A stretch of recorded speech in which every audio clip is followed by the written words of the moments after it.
नमस्कार दोस्तों। ये सीईटी का, ठीक है ना, सीईटी का पेपर है। ग्रेजुएशन बाड़ी यानी बीए बाड़ी का वो है, पेपर है। पेपर कोड क्या है? ये 11 है ना। दूसरे फ़ोन में आंसर की खोल रखी है, तो त्रुटि की कोई संभावना नहीं है ना। समान पात्रता परीक्षा सीईटी स्नातक स्तर 2024 द्वितीय चरण 11। परीक्षा की दिनांक है 27/9/24। 27/9/24। आई बात समझ में? तो इसमें 150 क्वेश्चन है। ठीक, फरवरी 2025 को आंसर की जारी की गई है। वैसे तो पहले ही जारी कर दी थी, लेकिन अंतिम अब की गई है। ठीक है, तो अब इसमें 150 क्वेश्चन है। तो कुल मिला के बात ये है, ये सीईटी का पेपर है और बीए वाली का है। अब इसको अपन क्यों पढ़ रहे हैं भाई? पढ़ने का उद्देश्य क्या है भाई? पढ़ क्यों रहे हैं इसको? इसको इस वजह से पढ़ रहे हैं, इसमें देखें एनसीईआरटीओं का निचोड़ आएगा। एक तो जो हमारा राजस्थान जो बुक है 6 से 10, वहाँ से क्वेश्चन आएंगे, एनसीईआरटी से क्वेश्चन आएंगे। दूसरी बात, और जो नए क्वेश्चन है वो देखने को मिलेंगे। तीसरी बात, history, political, geography, economics, current, ठीक है ना, जनरल साइंस, इन सभी के क्वेश्चन अपन देखेंगे। ठीक है, सिर्फ मैथ, रीजनिंग, इंग्लिश इनको नहीं देखेंगे। तो चलिए, अब ये जो बता रहा हूँ मैं, हिस्ट्री, पॉलिटिकल, ज्योग्राफी, इकोनॉमिक्स, ठीक है ना, हिंदी ग्रामर और साइंस और करंट, ठीक है ना, ये सभी में आती है। ठीक है ना, तो इस वजह से सभी के लिए उपयोगी है। तो चलिए, क्वेश्चन देखना और क्वेश्चन की धार देखना, यह है बात। हल्के में मत लेना भैया। और राजस्थान जी के तो अपन भूल ही गए, राजस्थान जी के तो है ही है इसमें, यह है बात। ठीक है, तो कहने का मतलब क्या है? हिस्ट्री आएगी, पॉलिटिकल, ज्योग्राफी, राजस्थान जी के में हिस्ट्री, पॉलिटिकल, ज्योग्राफी, इतिहास एवं संस्कृति और करंट, ठीक है ना, करंट है। इसके बाद में हिंदी ग्रामर और साइंस, ये इतनी सब चीज़ें आएगी। चलो भाई, निम्नलिखित में से किस किले की सुंदरता से अभिभूत होकर ब्रिटिश इतिहासकार जेम्स टोड ने कहा यदि उन्हें राजस्थान में किसी जागीर की पेशकश की जाए तब वे इस किले को चुनेंगे? ये आएगा चित्तौड़गढ़ का किला, नहीं भैंसवाड़गढ़ का किला। चित्तौड़गढ़ का किला नहीं, भैंसवाड़गढ़ का किला है। भैंसवाड़गढ़ का एक एक हाँ, भैंसवाड़गढ़ का किला है। भैंसोगढ़, भैंसौरगढ़, भैंसोगढ़, ये भैंसौरगढ़ भी बोल सकते हैं, भैंसौरगढ़। ठीक, भैंसौरगढ़, ध्यान देना इस पे। चित्तौड़ चित्तौड़गढ़ का किला है, इस पे आक्रमण किया था किसने? अकबर ने। नाम बदल दिया था क्या?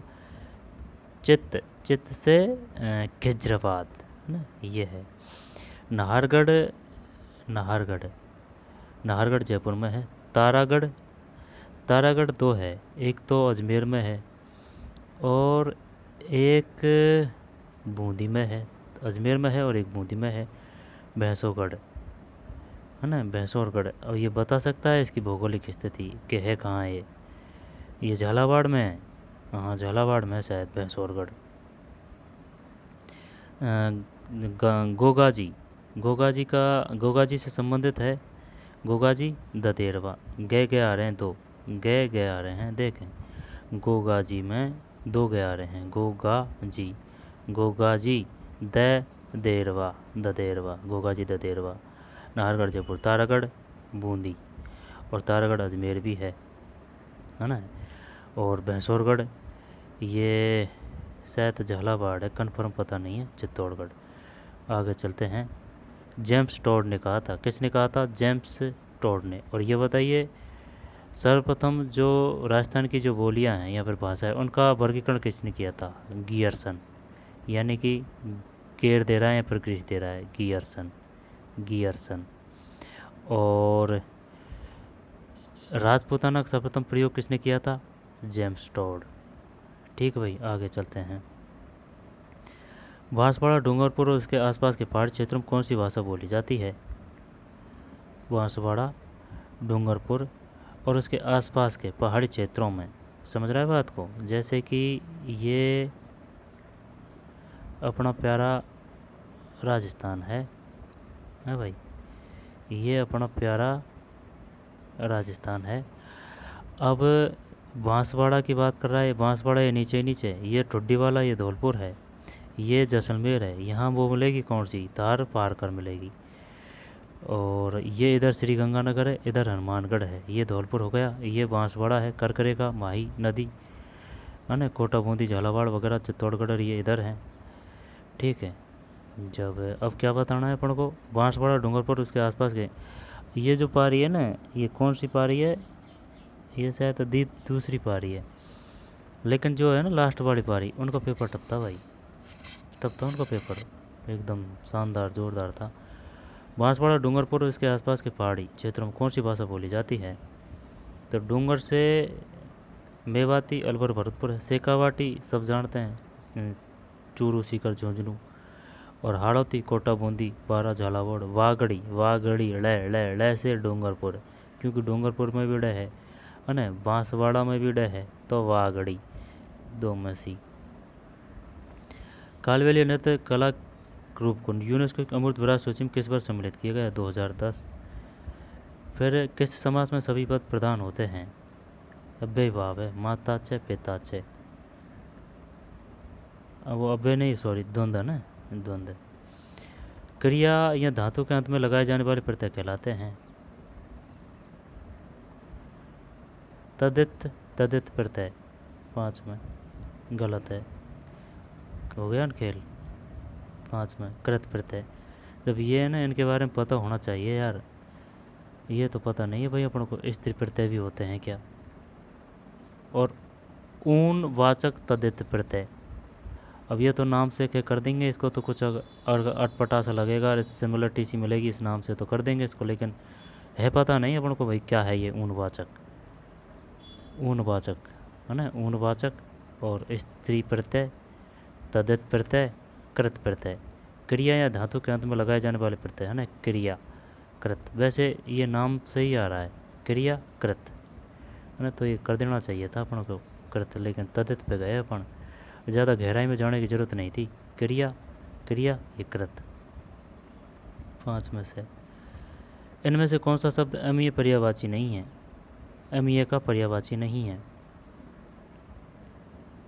अमीय, सुधा, कृषाणु तो आग का है ना। पीयूष, जीवनोदक, 6 में सही है, कृषाणु आग का है। पीयूष सुधा और जीवनोदक है, पीयूष सुधा और जीवनोदक है। विराम चिन्हों का प्रयोग विराम या रुकने के लिए किया जाता है। विराम चिन्हों के गलत प्रयोग से अर्थ का अनर्थ भी हो जाता है। बात तो एकदम बिल्कुल सत्य है, दोनों सही है। विराम चिन्हों का प्रयोग विराम या रुकने के लिए किया जाता है। विराम चिन्हों के गलत प्रयोग से अर्थ का अनर्थ भी हो जाता है। छोड़ते हैं। सुशील भूमि छोड़ते हैं है ना। राजस्थान के दांतों के बीच में सोने के लिए तो चूप है। और राजस्थान के किस लोक नृत्य में ढोल, बांकिया, थाली का प्रयोग मुख्य वाद्य यंत्र के रूप में किया जाता है? ढोल, बांकिया और थाली। घोड़ला यहाँ पर नहीं, चंग में तो घेरा ही आएगा है ना। चंग में तो वो जो होता है ना घेरा, वो चंग इस प्रकार का वो थाप देते हैं, ठीक है ना। अगर हिंदी पिक्चर फिल्म देखी हो पुरानी, तो उनमें वो हीरो वो बजाते हैं ना पहाड़ों में, वो एक हाथ से थपथपी देते हैं, वो है चंग मेरे हिसाब से शायद। तो 12 में गैर है भाई, गैर है इसमें। राजस्थान के किस लोक नृत्य में ढोल, बांकिया, थाली का प्रयोग मुख्य वाद्य यंत्र के रूप में किया जाता है? गैर है ये। जब चंग, चंग कहाँ किया जाता है ना, ये गैर है। और घोड़ला, घोड़ला और डांडिया, घोड़ला नृत्य कहाँ किया जाता है? घोड़ला किया जाता है वो, घोड़ला यार ध्यान आ रहा है, घोड़ला, घोड़ला, घोड़ला, सीकर, घोड़ला, घोड़ला, डांडिया, चंग है ना। चंग तो बता दिया मैंने, चंग तो सही है। गैर नृत्य, जब ढोल, ढोल, ढोल तो इसमें भी है, ढोल चंग में भी है ना। तो ढोल ढोल की क्वालिटी का फ़र्क होता है, वो ये छोटे बड़े ढोल हैं चंग में, गैर में। और वो बम नृत्य अलग है, बम नृत्य अलवर भरतपुर है, ठीक है ना, रसिया गाए जाते हैं। हेवा कला सवाई माधोपुर है, हेवा कला, हेवा जो है ना वो, हेला हेला, हेला लोक साहित्य सवाई माधोपुर। घोड़ला और डांडिया, घोड़ला कहाँ है? घोड़ला शायद तो जोधपुर है, घोड़ला, घोड़ला, घोड़ला है ना, घोड़ला। डांडिया, चंग और गैर। जब ढोल बांकिया थाली का प्रयोग मुख्य वाद्य यंत्र के रूप में किया जाता है। ढोल, जो ढोल नृत्य है ना वो जालौर में किया जाता है। ढोल है, जालोर है ना, ये तो याद है, ढोल नृत्य जालोर। और घोड़ला का ध्यान नहीं आ रहा, घोड़ला शायद तो जोधपुर है। डांडिया, ये करना पड़ेगा यार, ये अच्छी तरह से एकदम कतई एक एक अक्षर, जब जाके मामला सेट होगा। 12 में डी है वही है ना, गैर। ढोल बाकिया थाली, जब ढोल नृत्य जालौर में भी है ना। और चंगे, घोड़ला, घोड़ला शायद जोधपुर है। डांडिया है ना, गैर। ढोल बाकिया थाली, गैर। नाटाणियों की हवेली कहाँ पर स्थित है? झुंझुनू, 13 में, गलत, जयपुर है यार। नाटाणियों की हवेली कहाँ पर स्थित है? जयपुर। बैठ गया ना सिस्टम। नाटाणियों की हवेली कहाँ पर स्थित है? नाटाणियों की हवेली, नाटाणियों की हवेली, नाटाणियों की हवेली, जयपुर है ना, जयपुर, जयपुर। निम्नलिखित में से किसने राजस्थान के विभिन्न स्थानों में मोबाइल रीडिंग रूम एवं पुस्तकालयों की स्थापना की है? आज 14 में, स्वामी केशवानंद, स्वामी केशव। निम्न में किसने राजस्थान के विभिन्न स्थानों पर मोबाइल रीडिंग रूम एवं पुस्तकालयों की स्थापना की है? स्वामी केशवानंद, ये तो किताब में ही है, कक्षा 10 की में, स्वामी केशवानंद। निम्नलिखित में से किसने बिजोलिया आंदोलन का नेतृत्व किया? चूनाराम पूनिया। विजय सिंह पथिक है तो, लेकिन वो बात तो सही है, कोई दिक्कत नहीं है, लेकिन नाम ये देखिए, ये कहाँ से और किस प्रकार से संबंधित है? चूनाराम पूनिया। कंवर विजयपाल और सुरेंद्र सिंह, नहीं वो तो सही है। 5 में, 5 में कहीं का सही है भैया? 5 का किस प्रकार से सही है? अपन विजय सिंह पथिक बता रहे हैं, ये कंवर विजयपाल कर रहे हैं। 5 में सी।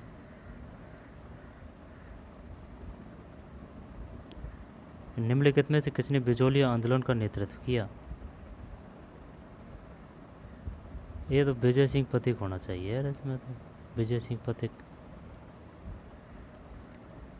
अरे सुन जा ओए, सुन जा, सुन जा, गलत देख रहे हैं। 5 वो ना, ये छपरा था जब 5 समझ लिया।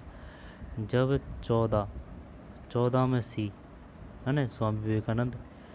और 13 में सी है, जयपुर, जयपुर सही है। और तो सब 12 में डी है, गैर।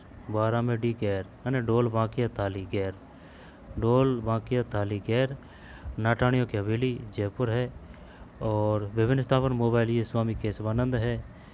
और बिजोली आंदोलन का नेतृत्व ये विजय सिंह, हाँ सही है, विजय सिंह पथिक। वही तो यार मैंने की कहे, मर गए भैया, बी से भी है ना, बिजोलिया। राजस्थान राज्य में निम्न कौन सा क्षेत्र अतिरिक्त रूप से आर्थिक महत्व का माना जाता है? तो उद्योग है, 16, हाँ उद्योग क्षेत्र। निम्नलिखित में से कौन सी राजस्थान राज्य की नकदी कैश फसलें हैं जिनमें से सबसे उपयुक्त विकल्प हैं? ये तो वो आ जाएगा ना, ये कपास और तंबाकू, 17 में सही है ना, कपास और तंबाकू। आजीविका का शुद्ध रूप है? आजीविका का, आजी, आजी, आजी, हाँ यही है सी, 18 में, आजी है ना, आजीविका। इनमें से कौन सा वाक्य शुद्ध है? घनश्याम की 5 दरिया या एक कंबल बिकेगा? घनश्याम की 5 दरिया या एक कंबल बिकेंगे? कंबल बिकेंगे। घनश्याम की 5 दरिया एक कंबल बिकेंगे। घनश्याम की 5 दरिया या 5 कंबल बिकेंगे। घनश्याम का एक कंबल या 5 दरिया बिकेंगे? अब बता, अब तो चलेगा पता।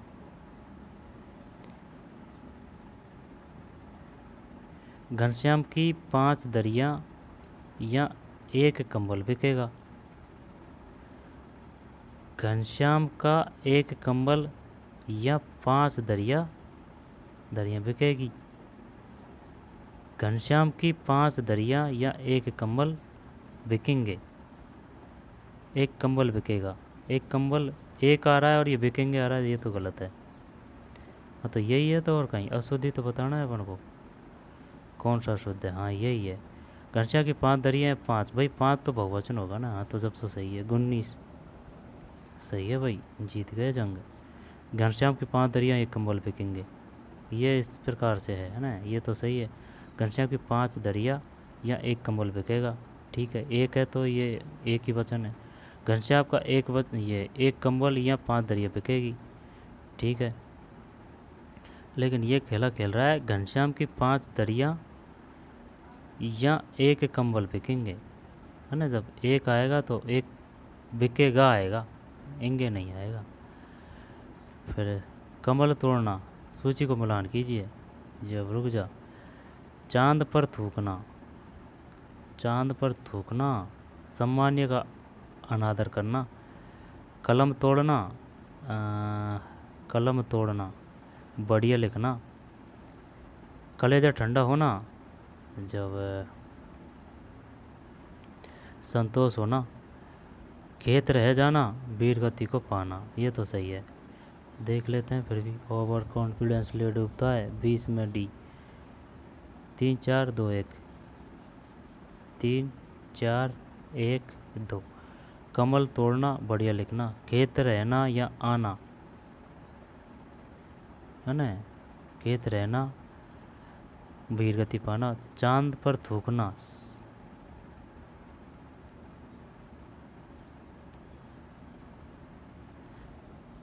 20 में डी, 20 में डी, 3 4 2 1, 3 4 ये 2 और ये 1। कमल तोड़ना ये सही है। खेत रहना या आना, वीर गति पाना। चांद पर थूकना सही। कलेजा ठंडा होना, संतोष होना। निम्न में से किस नियम के अंतर्गत हिंदी के परगामी प्रयोग को प्रभावी ढंग से लागू करने के उद्देश्य पूरे भारत को 3 क्षेत्रों में बांटा गया है। राजभाषा को नहीं भाई पता, 21 में डी है। राजभाषा नियम 1976, राजभाषा नियम 1976। निम्न में से किस नियम के अंतर्गत हिंदी के प्रगामी प्रयोग को, प्रगामी मतलब समझ रहा है, नहीं समझ रहा, प्रगामी प्रयोग को प्रभावी ढंग से लागू करने के उद्देश्य पूरे भारत को 3 क्षेत्रों में बांटा गया है। राजभाषा नियम 1976 है, राजभाषा नियम 1976, ठीक भाई। राजभाषा नियम 1921 में डी है। राजभाषा नियम संबंधित है, यहाँ पर राजभाषा से संबंधित कौन सा अधिनियम संबंधित है, 1976। किस नियम के अंतर्गत हिंदी के प्रगामी प्रयोग को प्रभावी ढंग से लागू करने के उद्देश्य पूरे भारत को 3 क्षेत्रों में बांटा गया है। किस नियम के अंतर्गत, राजभाषा नियम 1900 अधिनियम कहते नहीं यार, अलग ही है भाई बात ये नियम की यहाँ हो रही है, बात अधिनियम इधर है, बात नियम की बतानी है। तो राजभाषा नियम 1976। किस खिलाड़ी को टेबल टेनिस हेतु मेजर ध्यानचंद खेल रत्न पुरस्कार 2022 प्रदान किया गया।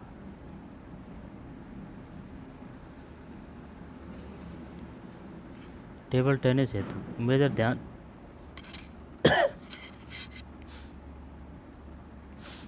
अब टेबल टेनिस है तो मणिका बत्रा ही संबंधित है, और का पता नहीं है भाई। मेजर ध्यानचंद खेल रत्न पुरस्कार 2022 प्रदान किया गया। 22 में नहीं, तो ये भारत की थोड़ी पूछ रहा है अपन से, तभी तो उसने ये भारत का दिया है, मणिका बत्रा जानबूझ के। सोमजीत घोष, कमलेश मेहता। किस खिलाड़ी को टेबल टेनिस हेतु मेजर ध्यानरत्न खेल पुरस्कार, जो मेजर ध्यानचंद जो खेल रत्न पुरस्कार ये राजस्थान में दिए जाते हैं शायद, 2022 प्रदान किया गया। जब ये किया गया 22 में सी है, शरत कमल अंचता, गलत गया भाई।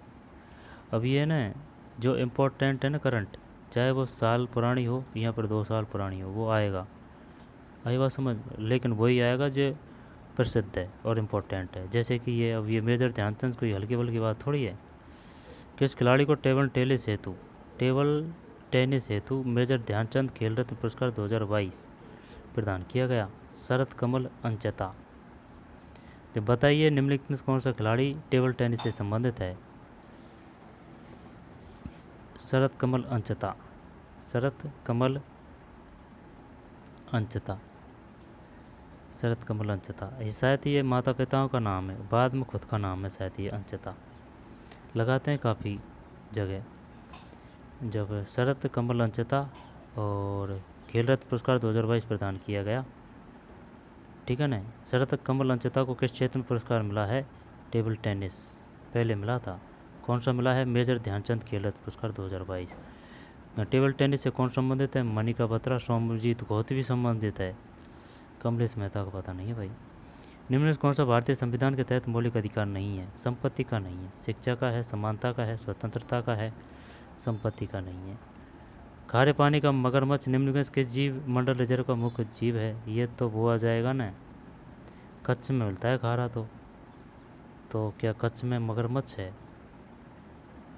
कच्छ में यार, कच्छ का तो पता नहीं है भाई, कच्छ ही करते हैं चल चॉइस में। गलत है ना, कतई गलत है। ग्रेट निकोबार है। कच्छ में मगरमच्छ कहाँ से आएंगे, क्योंकि वो ज़्यादा वो खारा है ना शायद वहाँ से। ग्रेट निकोबार सही है, ग्रेट निकोबार, क्योंकि उसकी आबो हवा भी वही है। क्योंकि कभी कभी जो क्वेश्चन होते हैं वो ज़रूरी नहीं है कि भाई अपन पे वो 100% आए, लेकिन वो कुछ इस प्रकार से भी दिए जा सकते हैं। जैसे कि कच्छ है भाई, कच्छ में वहाँ कहाँ से होंगे यार मगरमच्छ? तो बस ये आइडिया लग गया तो यार यहाँ की हवा वो बढ़िया है, तो यहाँ जीवित रह सकते हैं मगरमच्छ, तो सही है ग्रेट निकोबार। खारे पानी का मगरमच्छ निम्न किस जीव मंडल रिजर्व का मुख्य जीव है? ग्रेट निकोबार। निम्नलिखित में से राजस्थान की सबसे लंबी नदी, ये चंबल ही है। जब सबसे लंबी नदी कौन सी है? राजस्थान की चंबल ही है। यहाँ पर लोनी करें तब ये अपन से ये थोड़ी पूछ रहा है कि चंबल राजस्थान बहने वाली अफवाह वगैरह रही है। वैसे राजस्थान की जो स्वयं की जो नदी है ना वो है वो बनास, चंबल 25 में, ठीक है ना। स्वतंत्र रूप से अफवाह क्षेत्र के रूप में बहने वाली सबसे लंबी नदी बनास है। ये चंबल भी अपनी है, सेकंड नंबर पे आएगी ये। लेकिन अगर जैसे कि नित्य वाह्य के रूप पे करें और पानी के मामले में की बात की जाए, चंबल फर्स्ट नंबर पर है। लेकिन सबसे ज़्यादा अफवाह क्षेत्र के मामले में, राजस्थान के मामले में बनास है आगे 25 में।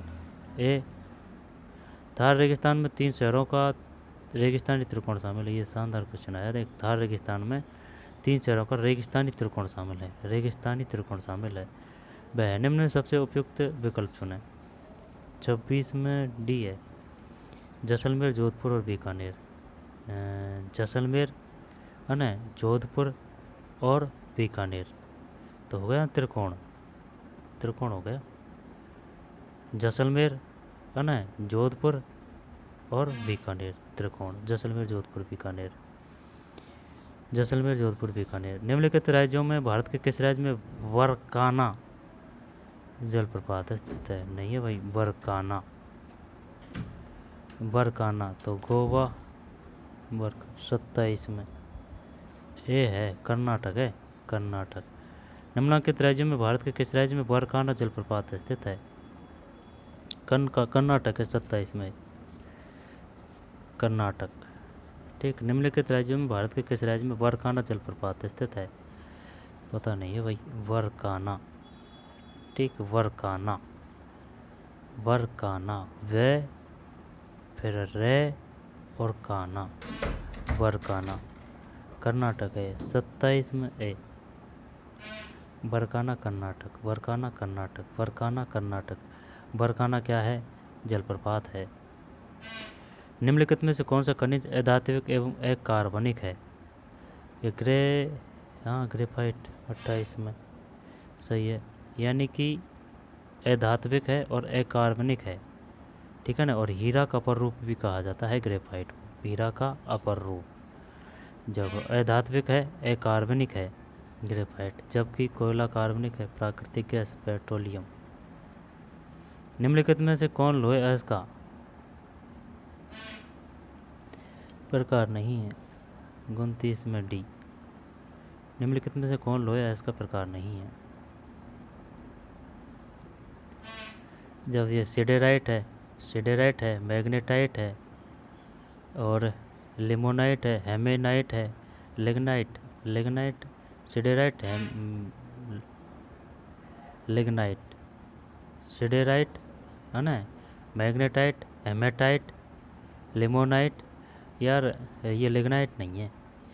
29, हाँ लिग्नाइट नहीं है। ये 4 है, जैसे कि लोहे के वो हैं अयस्क, जैसे कि सिडेराइट, मैग्नेटाइट, हेमेटाइट, टाइटाइट आएगा, लिमोनाइट, हेमेटाइट और वो आया नहीं इसमें ना, लोहे उल्का, सिडेराइट को बोलते हैं लोहे उल्का। अच्छा, सिडेराइट लोहे उल्का, मैग्नेटाइट, लिमोटाइट और हेमेटाइट, लोहे उल्का है ना, siderite, magnetite, limonite, hematite. Lignite नहीं है। लिग्नाइट मिलता है ये बीकानेर में, अपने राजस्थान में। फिर निम्नलिखित में से कंप्यूटर का कौन सा एप्लीकेशन मुख्यतः चिकित्सीय क्षेत्र से संबंधित है? जब चिकित्सीय क्षेत्र से संबंधित है,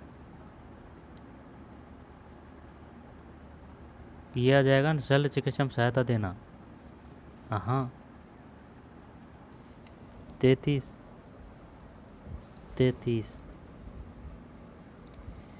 सही है, 33 में डी। निम्नलिखित में से कौन सा एप्लीकेशन मुख्यतः चिकित्सीय क्षेत्र से संबंधित है? शल्य चिकित्सा में सहायता देना। निम्नलिखित में से कौन सी कंप्यूटर के वर्ग श्रेणी में नहीं है? Micro computer, mini computer, mini computer नहीं है शायद। Micro, man frame, parallel. चल डी करते हैं 34 में, सही है, क्योंकि माइक्रो है, मिनी है, छोटे कंप्यूटर है, मिनी से मतलब माइक्रो सूक्ष्म है ना, मैन फ्रेम कंप्यूटर। ये पैरेलल अलग है, ये कंप्यूटर प्रकार नहीं है, ये जैसे कि ये जोड़ा जाता है ना पैरेलल के हिसाब से, इस प्रकार से कंप्यूटरों को, वो है पैरेलल कंप्यूटिंग। माइक्रो, मिनी और मैन फ्रेम कंप्यूटर। किस भारतीय ने 2023 का रेमन मैग्सेसे पुरस्कार जीता? इनमें सबसे उपयुक्त है गजल। कौन ने जीता है भाई 2023 को रेमन मैग्सेसे? किसने जीत लिया? कैलाश विद्यार्थी। 35 रवि कन्नन ने जीता है। रवि कन्नन ने जीता है भाई। किस भारतीय ने 2023 का रेमन मैग्सेसे पुरस्कार जीता? निम्न सबसे उपयुक्त विकल्प। रवि कन्नन। स्वतंत्र भारत के पहले उप प्रधानमंत्री और गृह मंत्री कौन थे? ये तो सरदार वल्लभ भाई पटेल है, सब जानते हैं। 36 में ना, सरदार वल्लभ। उप प्रधानमंत्री गृह मंत्री कौन थे? 1947 में भारत के विभाजन के बाद निम्न में कौन सा पुरातात्विक स्थल भारत के तरफ के क्षेत्र में रह गया? 1947 में भारत के विभाजन के बाद निम्नलिखित में से कौन सा पुरातात्विक स्थल भारत के तरफ के क्षेत्र में रह गया? यह कालीबंगा ये घुमा के दे रहा है, जबकि हड़प्पा, मोहनजोदड़ो और गवेरीवाला ये पाकिस्तान में गए। हड़प्पा, मोहनजोदड़ो और गवेरीवाला। कालीबंगा हनुमानगढ़ है ना, वो ऑप्शन में श्री गंगानगर भी देगा, श्री गंगा नगर, ठीक है ना, तो ये कालीबंगा है। 37 में डी है कालीबंगा, ठीक भाई, कालीबंगा। 37 में डी कालीबंगा। कौन बीकानेर राजपरिवार की कुलदेवी है? करणी माता है, गलत हो गया था अपना ना, करणी माता। भारत के संविधान के अनुसार संघीय भारत के किस राज्य का नाम निम्न में किसके द्वारा परिवर्तित किया जा सकता है? किसका नाम? राज्य का, संसद ही करेगा। 39 में, सही है। भारत के संविधान के अनुसार संघीय भारत के किसी राज्य का नाम निम्नलिखित में से किसके द्वारा परिवर्तित किया जा सकता है? संसद। राजस्थान सूचना आयोग का गठन कब हुआ? राजस्थान सूचना आयोग, राजस्थान इंफॉर्मेशन कमीशन कॉन्स्टिट्यूशन है ना, जब 28 अप्रैल या 28 करते हैं 40 में, नहीं गलत है भाई, 18 है, 18 अप्रैल 2006, 40 में 18 अप्रैल 2006। राजस्थान सूचना आयोग का गठन कब हुआ? 18 अप्रैल 2006, 18 अप्रैल 2006, 18 अप्रैल 2006। ठीक, राजस्थान सूचना आयोग का गठन कब हुआ? 18 अप्रैल 2006 है। राजस्थान सूचना आयोग का गठन कब हुआ? 40 में भी है, 18 अप्रैल 2006। दोबारा देख लें भाई। भारत के संविधान के अनुसार संघीय भारत के किसी राज्य का नाम निम्नलिखित में से, तो ये तो संसद है, इसमें कोई दो राय नहीं है। राजस्थान सूचना आयोग का गठन, जब ये गलत हो गया है ना, 18 अप्रैल 2006, 18 और 2006, यानी कि किसकी बात है? राजस्थान सूचना आयोग, ठीक है ना। यहाँ ध्यान देना, राजस्थान सूचना आयोग, महिला आयोग, ठीक है ना, मानवाधिकार आयोग, इन सब का पता होना चाहिए। राजस्थान सूचना आयोग का गठन कब हुआ? सूचना की बात है, 18 अप्रैल 2006। निम्नलिखित कौन से पद का भारतीय संविधान में उल्लेख नहीं किया गया है? जब उप मुख्यमंत्री नहीं है, प्रधानमंत्री है, मुख्यमंत्री है, लोकसभा अध्यक्ष है। 41 में सही है, प्रधानमंत्री है, मुख्यमंत्री है, लोकसभा अध्यक्ष है। निम्नलिखित में से प्राय कौन राज्य विश्वविद्यालयों के कुलाधिपति के रूप में कार्य करता है? अब जो ये विश्वविद्यालयों के कुलाधिपति है ना, इनकी जो पदवी है उनका नाम कर दिया है अब कुलगुरु, ठीक है ना, कुलगुरु, सब कुलगुरु कहे जाएंगे अब, कुलगुरु। उप कुलाधिपति है तो उप कुलगुरु, इस प्रकार से है, कुलाधिपति का कर दिया है अब कुलगुरु, है ना। कौन राज्य विश्वविद्यालयों के कुलाधिपति के रूप में कार्य करता है? ये तो राज्यपाल है, नहीं राज्यपाल ही है, 42 राज्यपाल सही है, 42 में डी। फिर बिजोलिया किसानों की समस्याओं को सुनने के लिए, बिजोलिया किसानों की समस्याओं को सुनने के लिए उदयपुर की राज्य सरकार ने अप्रैल 1919 में एक आयोग का गठन मांडलगढ़ हाकिम बिंदुलाल भट्टाचार्य की अध्यक्षता में गठित किया। आयोग ने किसानों के हित के लिए अनेक अनुशंसाएं की। दोबारा देख, बिजोलिया किसानों की समस्याओं को सुनने के लिए उदयपुर की राज्य सरकार ने, उदयपुर की बात है ना, बिजोलिया, उदयपुर की राज्य सरकार ने अप्रैल 1919, जो जलियांवाला बाग हत्याकांड हुआ था ना, जलियांवाला बाग, वो 13 अप्रैल है ना, 13 अप्रैल है और 1919 है, 13 अप्रैल 1919 है। एक आयोग का गठन मांडलगढ़, ये भीलवाड़ा में है, हाकिम बिंदुलाल भट्टाचार्य की अध्यक्षता में गठित किया। आयोग ने किसानों के हित के लिए अनेक अनुशंसाएं की। दोबारा देखते हैं, आंसर देख लेंगे पर, है ना। भारत सरकार के विदेश मंत्रालय के अधिकारियों को मानना था कि बिजोलिया किसान पंचायत से गठबंधन की तुरंत स्थापना की जाए, अंतर राजपूताना किसान आंदोलन एक हिंसात्मक रूप ले लेगा। पंचायत से गठबंधन की तुरंत स्थापना की जाए, जब 43 ये है। कथन एक और कथन दोनों सही है। अब पढ़ते हैं, देख भाई, बिजोलिया किसानों की समस्याओं को सुनने के लिए उदयपुर की राज्य सरकार ने, कहाँ की बात है, उदयपुर की राज्य सरकार ने अप्रैल 1919 में एक आयोग का गठन मांडलगढ़, एक आयोग का गठन मांडलगढ़, है ना, मांडलगढ़ कहाँ है? भीलवाड़ा में है मांडलगढ़। हाकिम बिंदुलाल भट्टाचार्य, ये बताइए हाकिम बिंदुलाल भट्टाचार्य संबंधित है? दोबारा देख, बिजोलिया किसानों की समस्याओं को सुनने के लिए उदयपुर की राज्य सरकार ने अप्रैल 1919 में एक आयोग का गठन मांडलगढ़ हाकिम बिंदुलाल भट्टाचार्य की अध्यक्षता में गठित किया। आयोग ने किसानों के हित के लिए अनेक अनुशंसाएं की। ठीक है भाई, अब वो अपन से क्या पूछेगा, ये बताइए, जो है ना ये अप्रैल 1919 की बात है, वह किसके नेतृत्व, किसकी अध्यक्षता में गठित हुआ था? एक आयोग का गठन हुआ था जो अप्रैल 1919 में।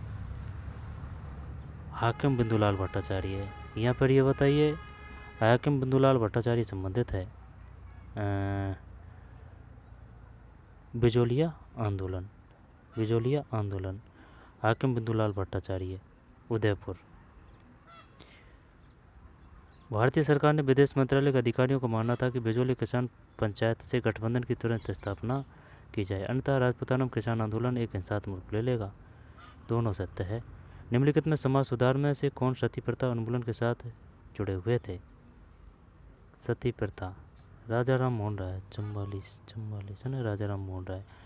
1829 में सती प्रथा विरोध कानून बनाया गया था। 44 में C. The Indian War of Independence पुस्तक किसके द्वारा? वीर सावरकर है ना, 45 में है ना, Veer Savarkar. The Indian War of Independence, Veer Savarkar. संयुक्त राष्ट्र ने निम्नलिखित किस वर्ष में उपभोक्ता संरक्षण के लिए संयुक्त राष्ट्र के दिशा निर्देशों को अपनाया?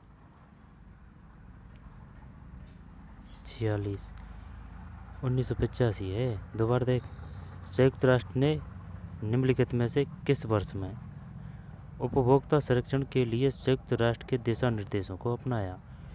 किसने अपनाया उपभोक्ता संरक्षण के लिए संयुक्त राष्ट्र के दिशा निर्देशों को?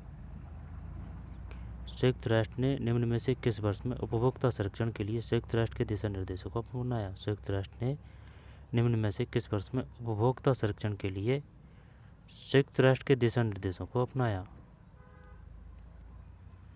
46 में डी है, 1985। बढ़िया क्वेश्चन है यार ये।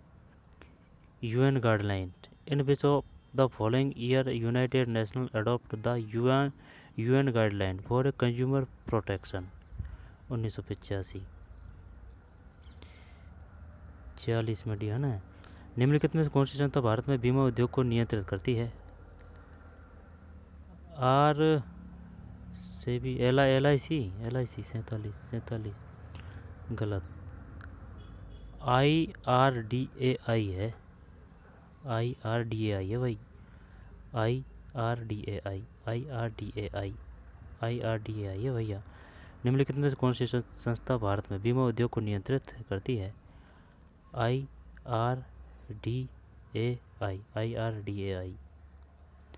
47 में सी, IRDAI है ना, IRDAI। नीति आयोग की स्थापना की गई, निम्न में सबसे उपयुक्त विकल्प चुनें। जब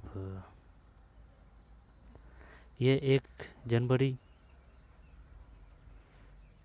नीति आयोग चक्कर पड़ गया ना, नीति आयोग 1 जनवरी 2014। 48 पहले भी गलत हो जाता है ना। सरकार आई थी 2014 में, तो सरकार 2014 में आ गई NDA की, जब ये 1 जनवरी 2015 है। 1 जनवरी 2015 ना, 1 जनवरी 2015। 2014 में भाजपा आ गई है ना, NDA सरकार। फिर अगले साल 1 जनवरी 2015 को नीति आयोग की स्थापना की गई। निम्नलिखित में कौन सा कथन तृतीय कोयले के संदर्भ में सही नहीं है? तृतीय कोयले के संदर्भ में सही नहीं है। तृतीय कोयला का मतलब क्या है भाई? इसे भूरा कोयला के नाम से जाना जाता है। आंसर ही देख लेते हैं, 49 में सी। ये सही नहीं है। इसे भूरा कोयला के नाम से भी जाना जाता है। यह निम्न गुणवत्ता का कोयला होता है। यह तृतीयक युग के ओलिगोसिन काल की चट्टानों में पाया जाता है। निम्नलिखित में से कौन सा कथन तृतीयक कोयले के संदर्भ में सही नहीं है? जब तृतीय कोयले, तो क्या ये तृतीय कोयले इस प्रकार से कहते हैं जैसे कि एंथ्रासाइट सबसे बढ़िया है ना। एंथ्रासाइट के बाद में एंथ्रासाइट, लिग्नाइट, बिटुमनी, पीट। 49 में वो बात तो तेरी सही है, लेकिन ये समझ में नहीं आ रहा क्वेश्चन। सी, जब तृतीय कोयला में कौन आएगा? निम्नलिखित में कौन सा कथन तृतीय कोयले के संदर्भ में सही नहीं है? ये वही है अपन बता रहे हैं, जो जैसे कि एंथ्रासाइट हो गया फर्स्ट नंबर का, सेकंड नंबर का में कन्फ्यूज़न चल रहा है यार, सेकंड का में थर्ड में है ना, कि भाई ये जो लिग्नाइट है इसको ऊपर करें या फिर बिटुमिन करें, शायद लिग्नाइट ही ऊपर, लिग्नाइट के बाद में बिटुमिनी है, बिटुमिनस है, फिर लास्ट में पीट है। जब यह भूरा कोयला के नाम से भी जाना जाता है, यह निम्न गुणवत्ता का कोयला होता है। यह तृतीयक युग के ओलिगोसिन काल की चट्टानों में पाया जाता है। भूरा कोयला निम्न गुणवत्ता।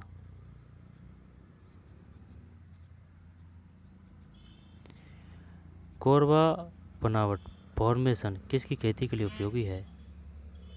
करेवा, करेवा बनावट। कैसे करेवा कैसे केसर 50। वैसे पहले पढ़ चुके हैं इस पेपर को अपन 2-3 महीने पहले है ना। केसर कैसे करेवा कैसे ये फॉर्मेशन किसकी खेती के लिए उपयोगी है? केसर। निम्न में कौन सी नदी गंगा नदी प्रणाली की दाहिनी सहायक नदी है? कौन सी नदी? गंगा नदी, जैसे कि गंगा है ना, ये चंबल जा रही है इसमें है ना, ये गंगा आ रही है इधर से गंगा, फिर यमुना, तो ये यमुना में मिलती है, तो पहले यमुना आएगी या फिर यमुना आएगी। चंबल यमुना में मिलती है, दिल्ली में है ना यमुना, जैसे कि ये चंबल गई और इधर से यमुना में मिल गई और आगे जाके यमुना ये गंगा में मिल जाती है ना, ऐसे है, ऐसे है ये। कौन सी नदी गंगा नदी प्रणाली की दाहिनी सहायक नदी है? दाहिनी, दाहिनी का मतलब समझ रहा है, जैसे कि अगर पूर्व की ओर मुँह करके खड़े हों अपन है ना, तो इधर तो आएगी ये दाहिनी है ना, दाहिनी, और इधर आएगी ये वाई, इधर से आने वाली, इधर से आने वाली, और ये इधर से जाने वाली। 51 में सोन है। ठीक, रामगंगा गोमती घाघरा ये तो है नहीं, सोन। किसकी बात कर रहा है? दाहिनी की। देख ये ऐसे है, गोमती गंडक घाघरा ये इधर से आती है, ठीक है, गोमती गंडक घाघरा, और रामगंगा, फिर घाघरा, गोमती घाघरा तो बता ही दी मैंने, रामगंगा का पता नहीं है, सोन है इसमें। सोन और पैन ये इधर से चलती है प्रायद्वीपीय नदियों से है ना, सोन और पैन एनसीईआरटी से है। 51 में भी सोन है भाई। निम्नलिखित में कौन सी नदी गंगा नदी प्रणाली की दाहिनी सहायक नदी है? निम्न में कौन सी नदी गंगा नदी प्रणाली की दाहिनी सहायक नदी है? सोन, नक्शे से आया है मैप। सोन निम्न में से किसकी सहायक नदी है? सोन पैन गंगा। जब सोन आ जाएगी किस में? 52 में गंगा है भाई। देख गंगा में 2 अक्षर और सोन में 2 अक्षर, तो सोन गंगा की, और ये निम्नलिखित में कौन सी नदी गंगा नदी प्रणाली की दाहिनी सहायक नदी है? दाहिनी का मतलब इधर से जाती है जो, तो सोन, सोन पैन ये दाहिनी है, सोन पैन, और सोन नदी निम्न में किसकी सहायक नदी है? सोन गंगा। तो देख गंगा में 2 अक्षर, सोन में 2 अक्षर, पैन में भी 2 अक्षर, ठीक भाई। महानदी कहाँ है? हीराकुंड, यानी कि हीरा गिर गया महानदी में, हीराकुंड परियोजना महानदी। यमुना दिल्ली है, सफाई अभियान चल रहा है। नर्मदा ये है मध्य प्रदेश और राजस्थान से परियोजना है, नर्मदा परियोजना। नहीं, वो नीचे है नर्मदा परियोजना, सिंचाई की सुविधा है यहाँ नर्मदा परियोजना में, ठीक। सोन नदी निम्न में किसकी सहायक नदी है?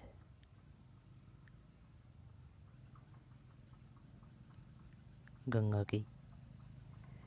सुदूर सबसे दक्षिण हिमालय को किस नाम से जाना जाता है? सुदूर सबसे दक्षिण हिमालय को किस नाम से जाना जाता है? हिमाद्री सबसे दक्षिण, ये समझ में नहीं आ रहा है, जैसे कि हिमालय की बात कर रहा है ना, और सबसे दक्षिण की भी बात कर रहा है, तो जैसे कि ये हिमालय है ना, ये हिमालय है, तो दक्षिण की जब उत्तर है ना, दक्षिण की जब नीचे का आएगा तो शिवालिक आएगा यार इसमें। 53 53 53 53 सही है भाई, शिवालिक। घुमा के दिया यार इसने क्वेश्चन। सुदूर, सुदूर, ठीक है भाई। दक्षिण हिमालय को किस नाम से जाना जाता है? शिवालिक। शिवालिक, शिवालिक नीचे नीचे है, शिवालिक नीचे नीचे है, हिमाद्री ऊपर भाई जहाँ हिम है ना, हिमाद्री, हिमाचल। शिवालिक।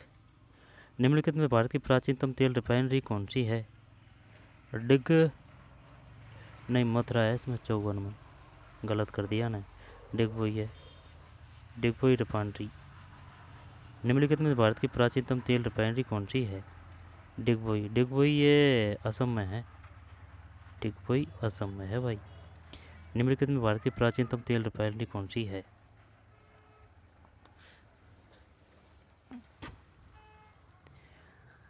डिगबोई असम में है। हल्दिया कहाँ है? कोयली कहाँ है? मथुरा तो मथुरा है, कोई दिक्कत नहीं है। डिगबोई असम में है। हल्दिया, हल्दिया बम्बई में है गारंटी से, जो है ना इधर, हल्दिया, हल्दिया नहीं नहीं नहीं इधर नहीं है यार, ये बम्बई में नहीं है, ये शायद कोरमल, पता नहीं यार ये हल्दिया, हल्दिया रिफाइनरी कहाँ है? हल्दिया, हल्दिया। मथुरा तो हो गई, डिगबोई असम, कोयली का पता नहीं है, हल्दिया। 54 में सी। डोडा बेटा तमिलनाडु की सबसे उच्चतम चोटी है, ठीक है ना, डोडा बेटा।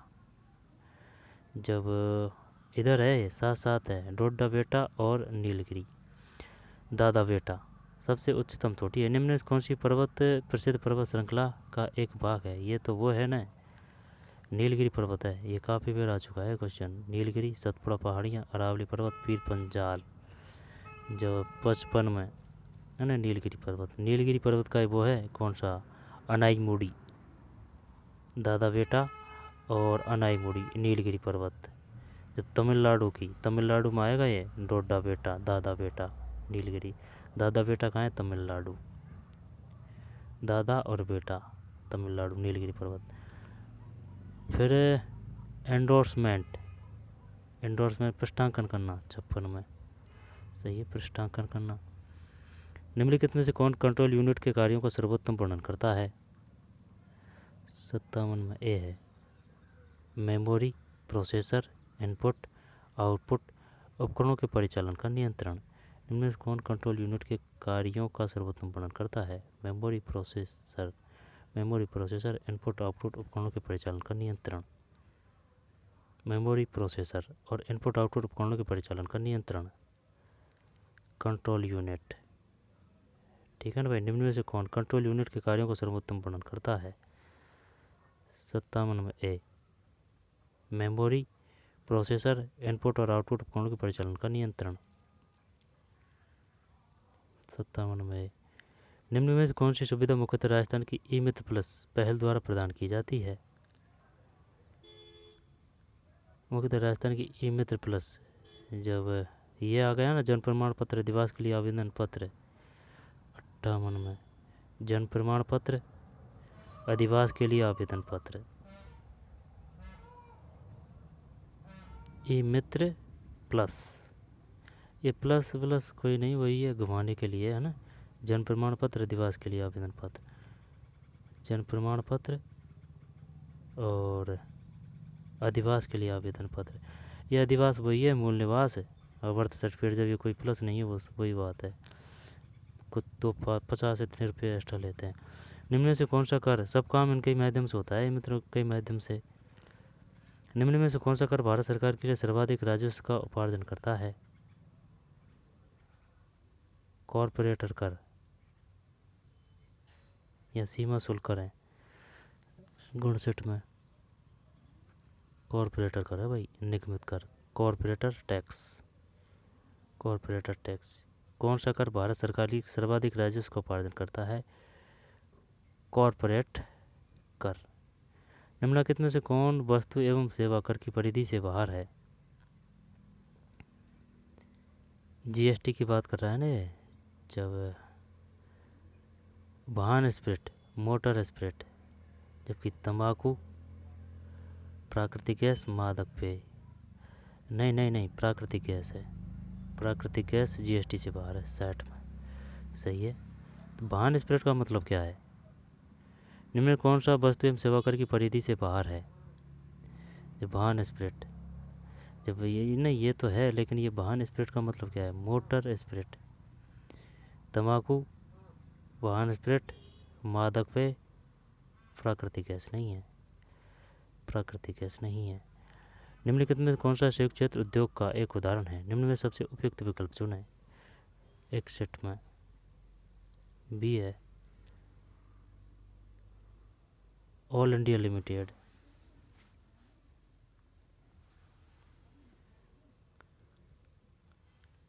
एक सेट में बी है।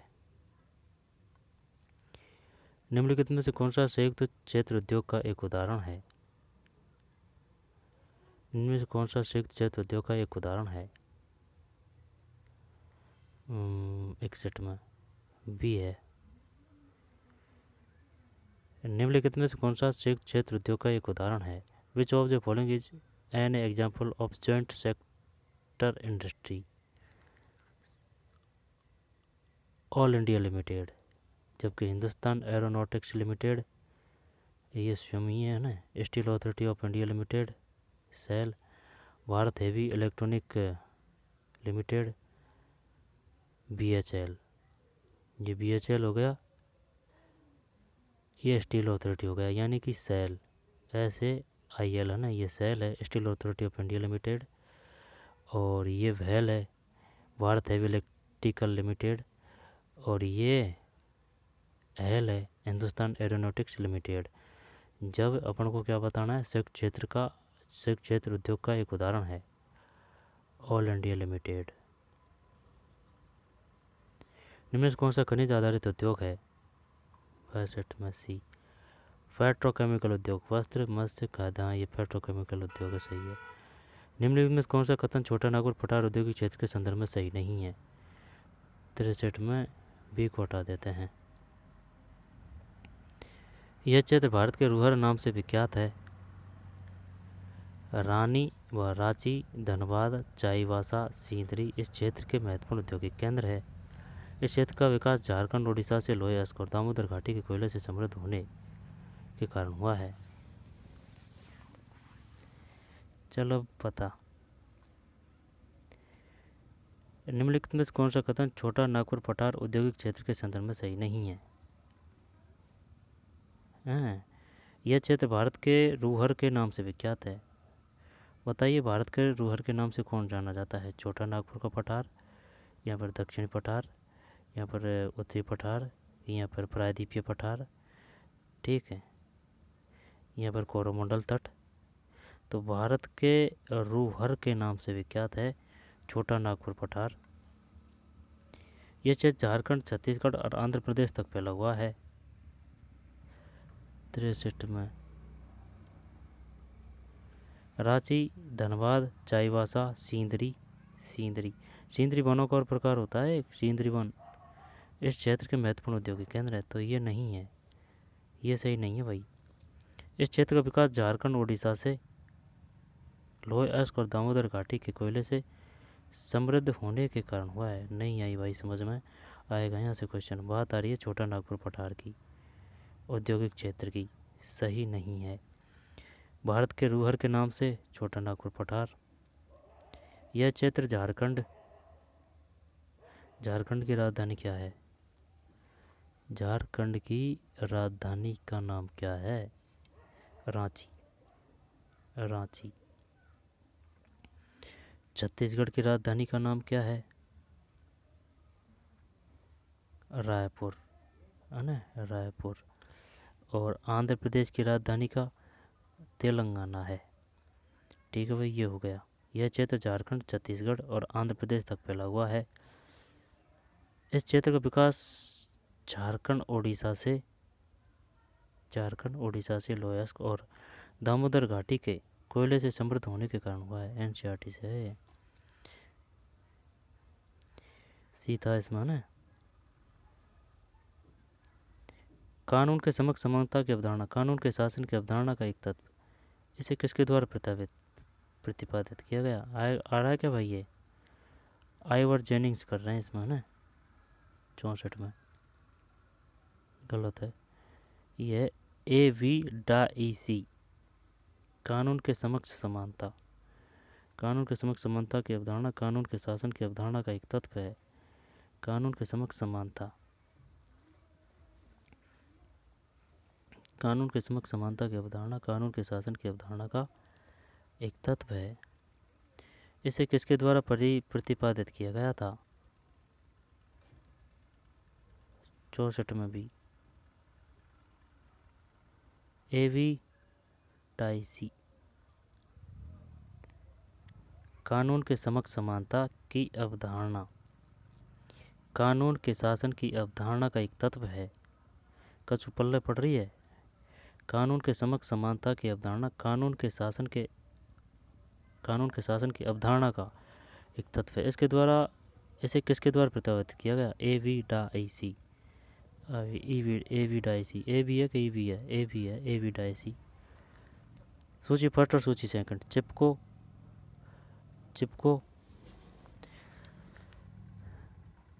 65 सी है।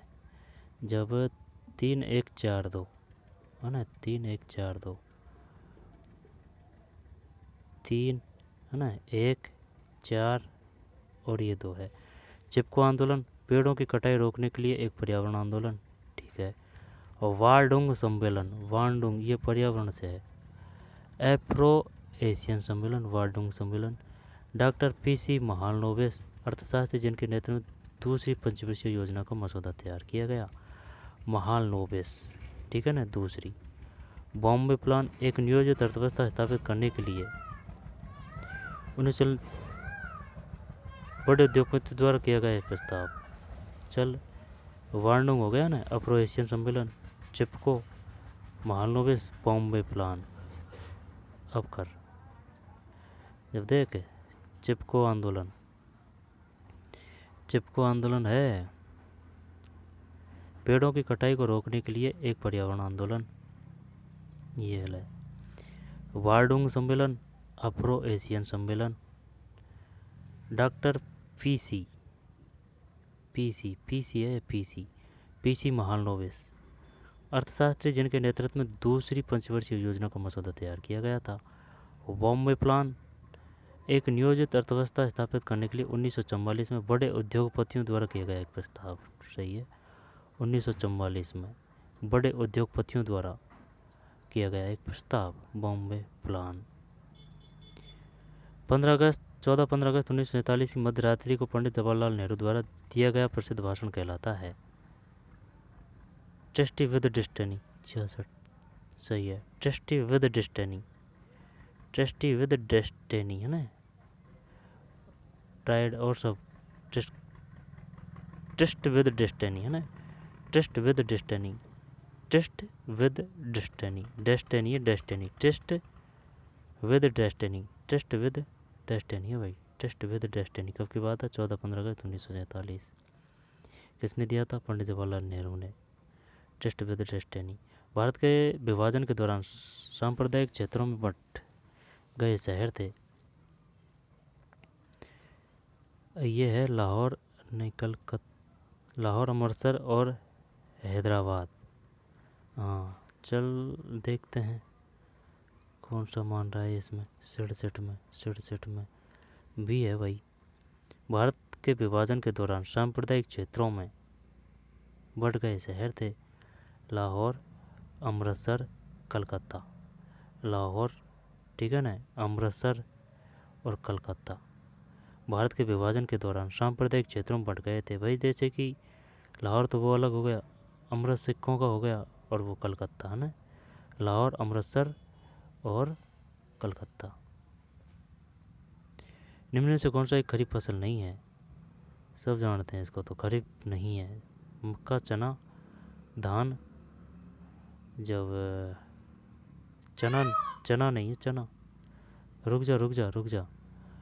एक खरीफ फसल नहीं है जब मक्का है, बाजरा है, धान है, चना नहीं है। फिर रिक्त स्थानों, फिर दिए गए है ना, फिर दिए गए विकल्पों जानवर जंतु विज्ञान, तो रक्त हेमाटोलॉजी। 71 में हेमाटोलॉजी। कार्यालय ज्ञापन निम्न की शैली में लिखा जाता है। उत्तम शैली होनी है, उत्तम पुरुष ही करते हैं इसमें, है ना। 72 में गलत है, गलत। 72 में सी अन्य पुरुष है। कार्यालय ज्ञापन निम्न में किस शैली में लिखा जाता है? अन्य पुरुष है ये, अन्य पुरुष, अन्य पुरुष।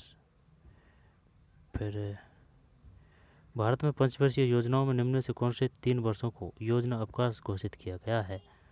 61 से 64 हटा, नहीं नहीं नहीं, रुक जा रुक जा, 66 से 69 कर दें हैं, 66 से 77, हाँ 66 से 69 भाई, 66 से 69, यानी कि इनमें एक साल की योजना थी, ठीक है ना, इस वजह से। भारत में पंचवर्ष योजना में से कौन से 3 वर्षों को योजना अवकाश घोषित किया गया था? 3 वर्षों को ये योजना अवकाश थे, इनमें बस एक साल की थी। दिन 66, 67, 67, 67, 68 से 69, 66 से 69। डॉक्टर सविताबेन अम्बेडकर अंतर्जातीय विवाह सहायता योजना निम्नलिखित किस वर्ष में प्रारंभ की गई? डॉक्टर सविताबेन अम्बेडकर है कुछ 78 में, ये है 2006 है भाई। डॉक्टर सविताबेन अम्बेडकर योजना संबंधित है अंतर्जातीय विवाहों से। बताइए निम्नलिखित में से कौन सी योजना अंतर्जातीय विवाह सहायता योजना से अंतर्जातीय विवाह सहायता योजना संबंधित है? 1 मिनट रुक, यह आएगा डॉक्टर सविताबेन अम्बेडकर योजना संबंधित है अंतर्जातीय विवाह सहायता योजना, ये नाम ये पूरा, डॉक्टर सविताबेन अम्बेडकर अंतर्जातीय विवाह सहायता योजना। जब अपन से पूछेगा वो कि डॉक्टर सविताबेन अम्बेडकर विवाह सहायता योजना संबंधित है अंतर्जातीय, 2006 की बात है। राजस्थान हथकरघा नीति को लागू हुई थी जब हथकरघा नीति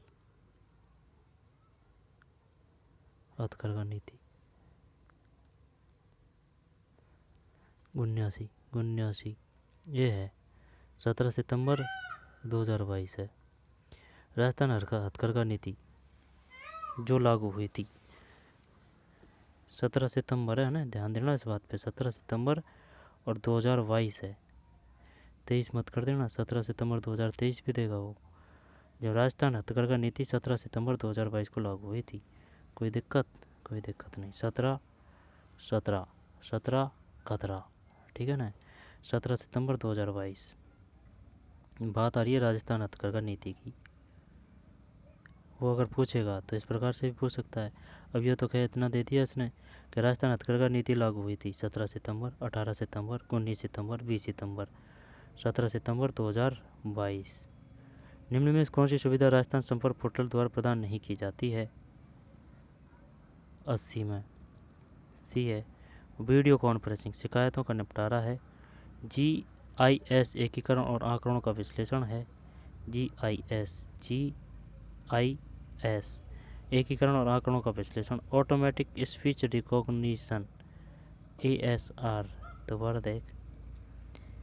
निम्नलिखित में कौन सी सुविधा राजस्थान संपर्क पोर्टल द्वारा प्रदान नहीं की जाती है?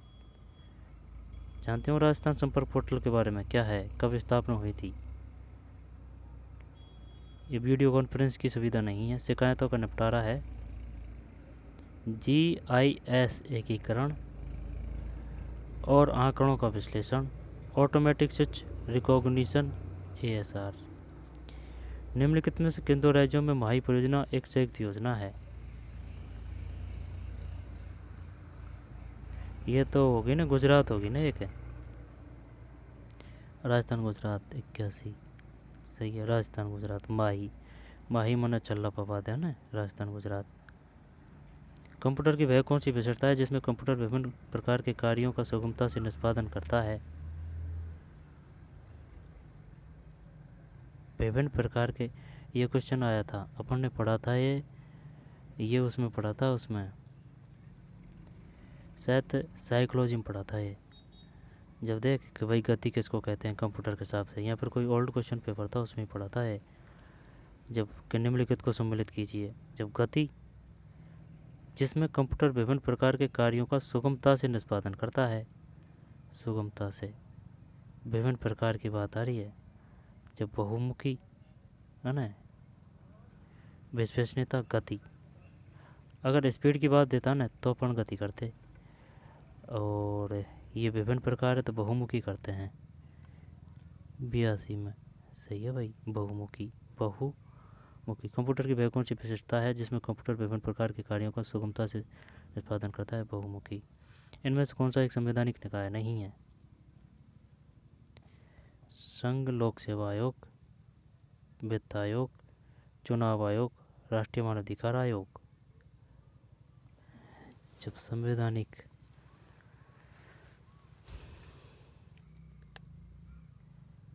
वित्त आयोग, देखते हैं, ये शायद संशय है, शायद ये हो सकता है इसमें। चुनाव आयोग तो है, राष्ट्रीय मानवाधिकार आयोग भी है, तो चलिए यही करते हैं। अगर तर राशि, ये वही तो मैं कह रहा हूँ मैंने कि ये होगा नहीं है, ये है इसमें राष्ट्रीय मानवाधिकार आयोग। ये इस वजह से है, ये इसके बारे में ये पढ़ा था कि भाई ये संवैधानिक निकाय नहीं है, इसकी कानून के तहत स्थापना की गई है, वो है ये सब संवैधानिक निकाय है। जैसे कि भाई संघ लोक सेवा आयोग, यूपीएससी, वित्त आयोग, चुनाव आयोग, ये क्या है? संवैधानिक निकाय है। लेकिन यह संवैधानिक नहीं है, राष्ट्रीय मानवाधिकार आयोग। ठीक है, क्योंकि इसके पास इतनी पावर नहीं है। हाँ, होने को तो पावर है भाई, लेकिन अगर संवैधानिक निकाय होता ना तो इसके बहुत पावर हो जाती इसके पास में। तो ये राष्ट्रीय मानवाधिकार आयोग है, ये अपनी जो रिपोर्ट है किसको सपोर्ट करता है? जो राज्य सरकार है ना उसको, केंद्र में जो केंद्र है मंत्रिपरिषद, उसको सुपुर्द करता है। ठीक भाई, राष्ट्रीय मानवाधिकार आयोग, राष्ट्रीय मानवाधिकार आयोग 85 में, 83 में डी हो गया। निम्नलिखित में कौन सी भाषा संविधान की 8वीं अनुसूची में शामिल नहीं है? अंग्रेजी नहीं है, नेपाली है, सिंधी है, संताली है। नेपाली होगी है ना, सिंधी होगी, संताली होगी 84 में। अंग्रेजी नहीं है, नेपाली और नेपाली। अच्छा, नेपाली, सिंधी, संताली, नेपाली, सिंधी, संताली, अंग्रेजी नहीं है। फिर जब एक ही स्वर के ह्रस्व या दीर्घ रूप साथ साथ आए तो दोनों स्वरों के स्थान पर कौन सा स्वर हो जाता है?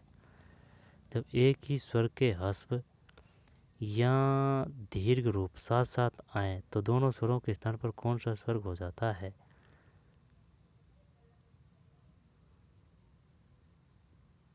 दीर्घ स्वर, 90 में।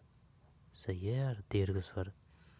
ये बोल रहा है जब एक ही स्वर के ह्रस्व या दीर्घ साथ साथ आए तो प्लस किया तो दोनों स्वर को स्थान पर कौन सा स्वर आएगा? दीर्घ स्वर आएगा।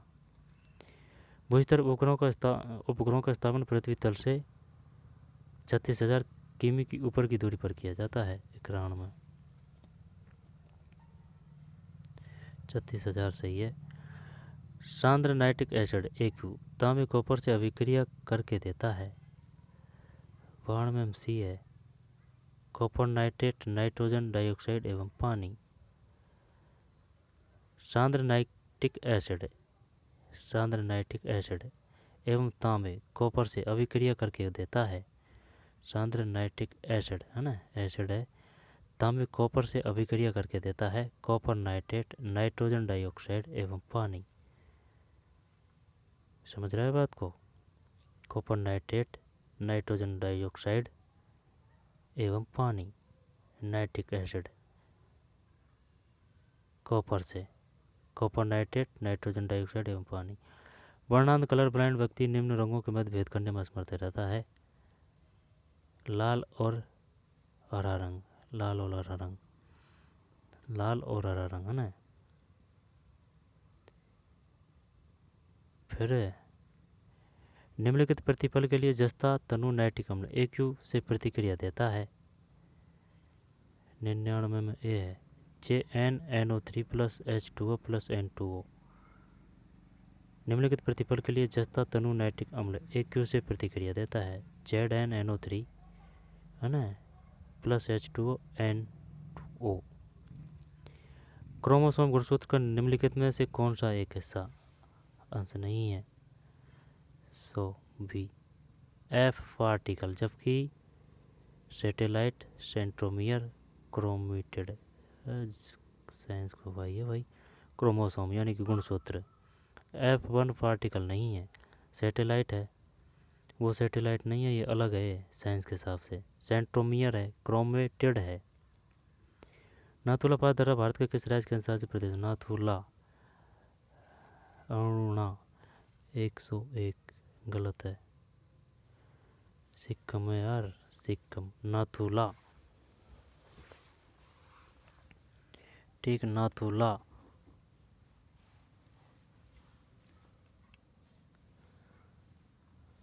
है ना भाई, नाथुला।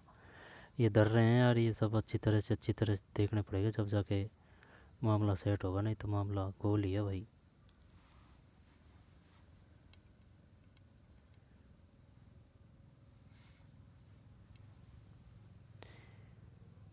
नाथुला, जब ये क्या है, सिक्किम है। जब इसको याद कैसे करें नाथुला को, क्योंकि ये फिर भी आएगा। अगर और में आए तो ये तो सही हो जाए ना। अब ये सही हो जाए तो फिर काफ़ी है। तो नाथुला को कैसे करें? नाथुला को, यहाँ कि नाथु यानी कि नथ, है ना। नाथु यानी कि नाक याद कर सकते हैं, नाक। तो सही है ना। जैसे कि नाथुला नाक हो गया भाई। अब नाक कहाँ है? सिक्किम, क्योंकि नाक, नाक है ना, नाक सिक्किम है। नाथुला सिक्किम, नाथुला सिक्किम। अगर इसे ही रह जाए डायरेक्ट तो उसकी होड़ ही नहीं है। नाथुला सिक्किम, नाथुला। जब वो ऑप्शन में काफ़ी देगा, जैसे कि जो जिला, नाथुला, है ना, नाथू, नाथू, नाथुला सिक्किम है।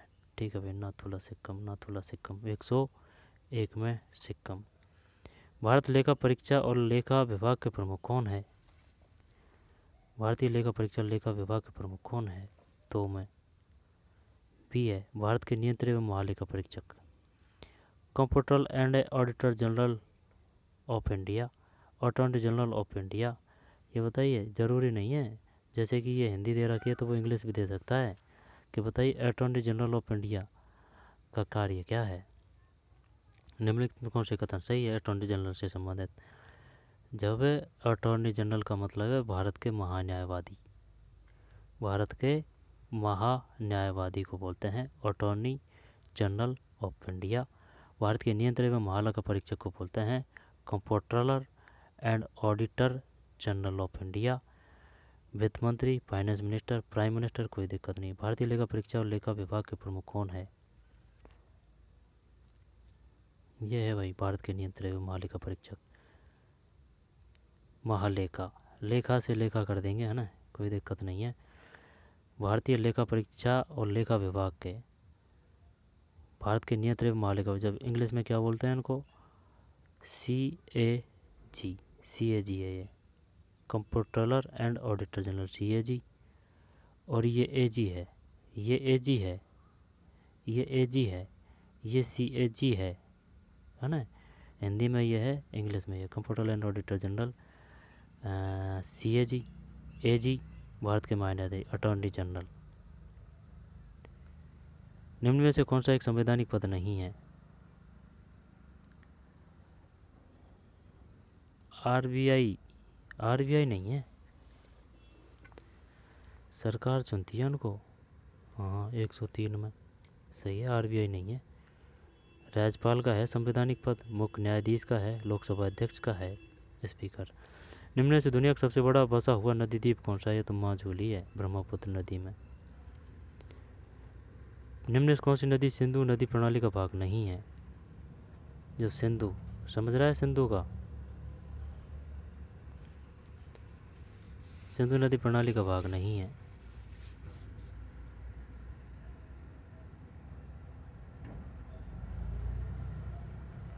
सिंधु नदी प्रणाली का भाग नहीं है।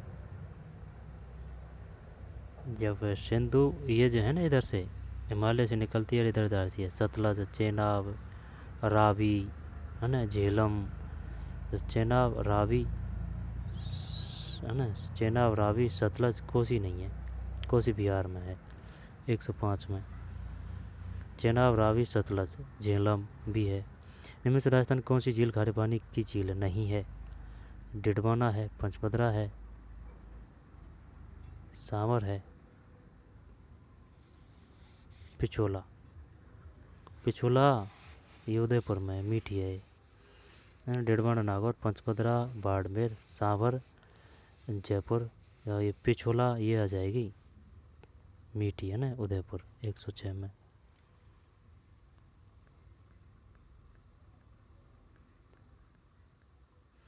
किस भारतीय संविधान संशोधन ने उच्चतम न्यायालय के न्यायाधीशों की सेवानिवृत्ति की आयु 60 वर्ष से बढ़ाकर 62 वर्ष कर दी है?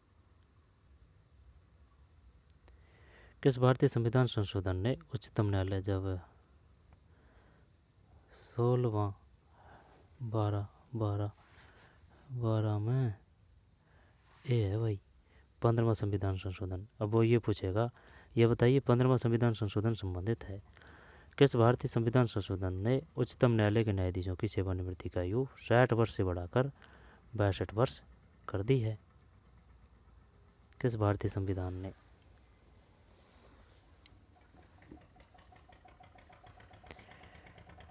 पंद्रहवां संविधान संशोधन किससे संबंधित है? सेवानिवृत्ति की आयु 60 से, यहाँ पर यह बताइए जो 15वां संविधान संशोधन है उसमें जो न्यायाधीशों की सेवानिवृत्ति की आयु है वो कितनी की गई है? 60 से 62, यहाँ पर 60 से आजीवन हैं, 60 से 65, इस प्रकार से देगा ऑप्शन वो। तो 60 से 62 वर्ष, ठीक, 60 से 62 वर्ष 15वां संविधान संशोधन। फिर वस्तु एवं सेवा कर, वस्तु एवं सेवा कर, परिसीमन आयोग, भारतीय सर्वेक्षण सर्वे ऑफ इंडिया, परमाणु ऊर्जा विभाग। 13 में भी है। 4 1 3 2 है, 4 1 3 और 2। जब वस्तु एवं सेवा कर अनुच्छेद 246A, परिसीमन आयोग अनुच्छेद 82, भारतीय सर्वेक्षण सर्वे ऑफ इंडिया, विज्ञान और प्रौद्योगिकी विभाग, परमाणु ऊर्जा विभाग, प्रधानमंत्री। अब यार इनको याद खींचा करा हैं। अब वो अपन से ये पूछेगा, ये बताइए जो वस्तु एवं सेवा कर है यानी कि GST है वह किस अनुच्छेद में वर्णन है? तो 246A है, या फिर अनुच्छेद 246 संबंधित है। अगर उसका दिमाग खराब है ना तो इस प्रकार से भी दे सकता है कि बताइए वस्तु एवं सेवा कर का उल्लेख है 246A, 246B, 246C, तो 246A। परिसीमन आयोग ये 82 है भाई, परिसीमन 82 हो गया। भारतीय सर्वेक्षण सर्वे ऑफ इंडिया ये विज्ञान और प्रौद्योगिकी विभाग है, विज्ञान और प्रौद्योगिकी विभाग है, ठीक। जब वो तो सही है तेरे, लेकिन ये सिस्टम नहीं बैठ रहा है ना। ये बात सर्वेक्षण की कर रहा है और ये प्रौद्योगिकी विभाग की कर रहा है। परमाणु ऊर्जा विभाग, प्रधानमंत्री। चल अब कर देख, वस्तु एवं सेवा कर ये तो हो गया 246 से। परिसीमन आयोग,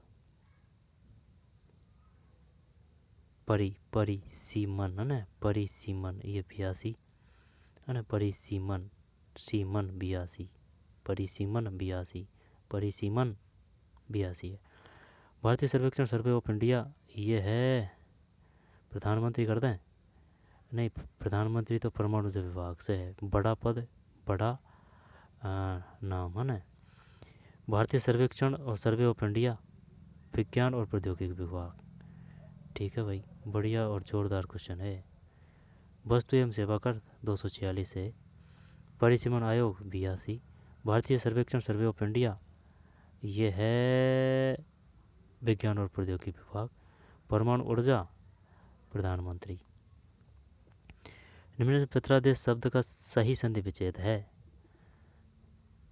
पित्रादेश, पित्रादेश, पित्रा, पित्रा, पित्रा आएगा यार, पित्रा है ना, पित्र आदेश, जब पित्र प्लस आदेश, ये नहीं है ना, पिता नहीं है, पित्र पित्र, जब ये करें या फिर ये करें, हैं ये करें या फिर ये करें, पित्र प्लस आदेश, पित्र आदेश। चल ए करें या सी ए करते हैं, चल 14 में CAR। अरे यार ये मात्रा थी ना, ये तो मैंने कि यार ये कैसे आएगी, इस वजह से पित्र प्लस आदेश है भाई, पित्र आदेश का पित्र प्लस आदेश। चाल शब्द किस संज्ञा का उदाहरण है? चाल, जब चाल, जैसे कि काला, गोरा, भूरा, ये किस प्रकार के हैं, है ना, ये जातिवाचक विशेषण होने को, तो जब चाल, चाल समूह में आ जाएगी, सही है। 15 15 गलत है, 15 में डी है यार, भाववाचक। उस पे चला नहीं जा रहा है, उस पे दौड़ा नहीं जा रहा है ना, भाववाचक है। चाल शब्द किस संज्ञा का उदाहरण है? भाव का। और ये पित्र, ये है पित्र, है ना, पित्र प्लस आदेश है। रचना की दृष्टि से क्रिया के समय कितने भेद होते हैं? सकर्मक और अकर्मक, तो 2, 16, सही है भाई, ये सही हो गया। प्रथम भारतीय अंतरिक्ष यान जो 3 सदस्यों को ले जाएगा और वह अंतरिक्ष में 3 दिनों के लिए रहेगा। प्रथम भारतीय अंतरिक्ष यान जो 3 सदस्यों को ले जाएगा, समझ रहा है, 3 सदस्यों को, और वह अंतरिक्ष में 3 दिनों के लिए रहेगा। गगनयान है, स्पेसएक्स तो नहीं है 17 में, सही है भाई, गगनयान, ठीक। ये पढ़ा था मैंने दैनिक भास्कर में।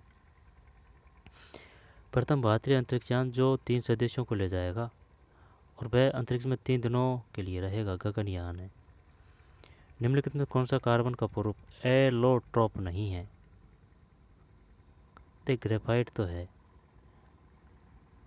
18 में बी है, इथेनॉल।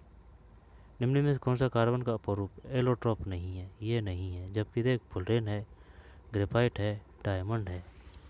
अब ये ग्रेफाइट का तो पता है अपन को कि भाई कार्बन का स्वरूप ग्रेफाइट है। अब ये और भी याद कर ले तो, है ना, फुलरेन है, ठीक, और डायमंड है। डायमंड तो हीरा को बोलते हैं, हीरा का अपर रूप है ग्रेफाइट, ये पता है। जब कार्बन का अपर रूप है यानी कि एलोट्रोप 18 में, ये नहीं है, तो ये नहीं है, तो ये तो है ना, फुलरेन है, ग्रेफाइट है और डायमंड है। कार्बन का अपर रूप ग्रेफाइट, डायमंड हीरा का अपर रूप ग्रेफाइट, है ना। जब फुलरेन ग्रेफाइट, फुलरेन ग्रेफाइट और ये डायमंड। मेहंदी द्वारा गहरा भूरा अथवा थोड़ा लाल रंग देने हेतु निम्न में से कौन जिम्मेदार रहता है? 19 में राजस्थान जी क्यों नहीं आई यार अभी तक? 19 में सी, लासोन। मेहंदी द्वारा गहरा भूरा अथवा थोड़ा लाल रंग देने हेतु निम्न में कौन सा जिम्मेदार रहता है? 19 में सी, लासोन, लासोन। निम्न में से कौन सा इनपुट उपकरण का उपयोग तापमान और आर्द्रता को फीड इनपुट करने के लिए किया जाता है? सेंसर होना चाहिए 20 में, सही है भाई, सेंसर टी। साइबर सुरक्षा को सूचना प्रौद्योगिकी की सुरक्षा भी कहा जाता है। इसका उपयोग निम्नलिखित कार्यों के लिए किया जाता है। 21 में सी है, विभिन्न कंप्यूटरों के अनधिकृत उपागम को रोकने के लिए, विभिन्न कंप्यूटरों के अनधिकृत उपागम को रोकने के लिए। फिर निम्नलिखित में से किस वर्ष में Indian space research organisation ISRO की स्थापना की गई? 1969 है, 22 में, सही है। देख 6/9 1969, ठीक, 1969 इसरो की बात है। स्वामित्व योजना किससे संबंधित है? ये बी, ग्रामीण इलाकों में आबाद भूमि का सीमांकन। शहरी इलाकों में जल संचय, ग्रामीण इलाकों में संपत्ति सर्वेक्षण योजना, ग्रामीण इलाकों में मिट्टी का संरक्षण। देख तो ऑप्शन देख तो, ग्रामीण इलाकों में मिट्टी का संरक्षण, ग्रामीण इलाकों में संपत्ति सर्वेक्षण योजना, ग्रामीण इलाकों में आबाद भूमि का सीमांकन, शहरी इलाकों में जल संचय। छुपा के देता है एकदम कतई। 23 में भी है, ग्रामीण इलाकों में आबाद भूमि का सीमांकन। राष्ट्रीय पंचायत राज दिवस ये 22 अप्रैल, 24 नहीं यार, 24 ही है ना, 24 अप्रैल है। ये तो पृथ्वी दिवस मनाया जाता थी शायद, जब राष्ट्रीय पंचायती राज दिवस, पंचायती राज दिवस देख, पंचायती जय है ना 24, जय पंचा है ना, पंचा पंचा का हो गया 24, तो राष्ट्रीय पंचायती राज दिवस 24 अप्रैल, 24 अप्रैल। निम्नलिखित से यथोचित संयोजन को चुनिए। 25 में डी है आरआरबी कृषि वित्त, मतलब इनमें से यथोचित संयोजन को चुनिए। आरआरबी कृषि वित्त, पता नहीं भाई कृषि वित्त ये क्वेश्चन क्या है जाने। आरआरबी कृषि वित्त। 1991 में औद्योगिक क्षेत्र के विनियमन से पूर्व केवल सार्वजनिक क्षेत्र के लिए कितने उद्योग आरक्षित थे? निम्न में से सबसे उपयुक्त विकल्प चुने। 26 में डी है, 17 है, 17 है। 1991 में औद्योगिक क्षेत्र के विनियमन से पूर्व केवल सार्वजनिक क्षेत्र के लिए कितने उद्योग आरक्षित थे? निम्न सबसे उपयुक्त विकल्प दोबारा देख। 1991 में औद्योगिक क्षेत्र के विनियमन से पूर्व की बात कर रहा है, केवल सार्वजनिक क्षेत्र के, ठीक रहा है, समझ रहा है, सार्वजनिक क्षेत्र के कितने उद्योग आरक्षित थे? 17 है ये, ठीक, सबसे उपयुक्त विकल्प है। 26 में डी 17। 11वीं पंचवर्ष योजना में कितनी वास्तविक वृद्धि दर प्राप्त की गई? निम्न में सबसे उपयुक्त विकल्प चुने। जब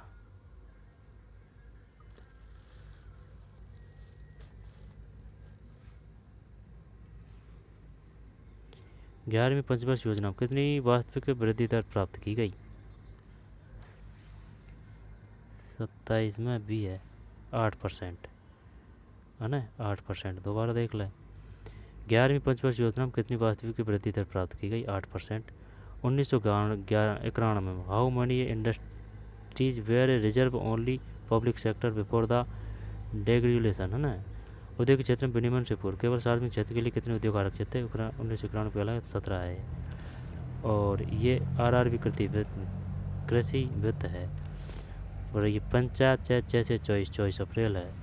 और ये स्वामित्व योजना, ये ग्रामीण इलाकों में आबाद भूमि का सीमांकन है, ये 1969 है।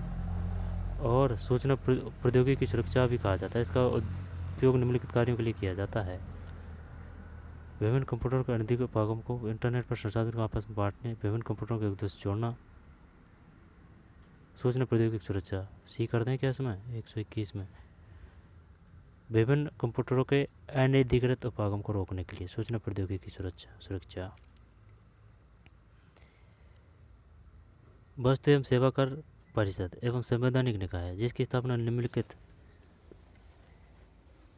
निम्नलिखित में से किस अनुच्छेद के अंतर्गत की गई है?